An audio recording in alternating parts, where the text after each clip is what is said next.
Бүгін Қазақстан Коммунистік Халық партиясының мұрындық болуымен орта мектептердегі ақша мәселесіне қатысты дөңгелек үстел өтті. Партия мүшесі Елнұр Бейсенбаев мектептердегі жиналатын түрлі ұсақ ақшалардың есебін негізге алды.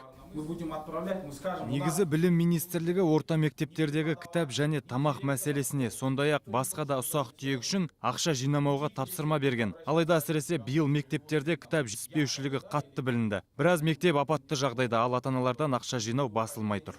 Ал мұғалімдер жағы болса, мектепке бөлінетін қаржының аздығын айтады. Сол себепті де ата-аналар көмегіне жүгінуге мәжбүр болады екен. Сөз арасында өз еңбек ақыларының да тым аз екендіктерін атап өтті. Все это правда, все это реальная правда. Бәрі рас, шынымен рас. Біз қалай жеткіземіз? Міне бүгін тағы да ұстаздардың қадірі кетіп отыр. Осыны анық байқауға болады. Мырзалар, бізге көмектесіңіздер. Бұлай болмайды. Жиынның басынан аяғына дейін болған қалалық білім басқармасы басшысының орынбасары Гүлбану Әміртаева қалай болғанда да ата-аналардан ақша жинауға болмайтынын ескертті. Егер бұл ескерту орындалмайтын жағдайда, күн ертең осы мәселені қайта көтеріп, жиын өткізетінін қадап айтты.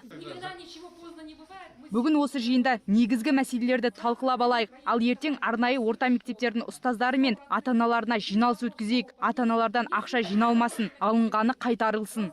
Бәрі де балам үшін дейтін ата-аналар мектептің кейбір шығындарын көтеруге әзір екендіктерін айтады. Тек оқушыларға сапалы білім берілсе болғаны дейді. Балам үшін беремін ғой. Бәріміз береміз.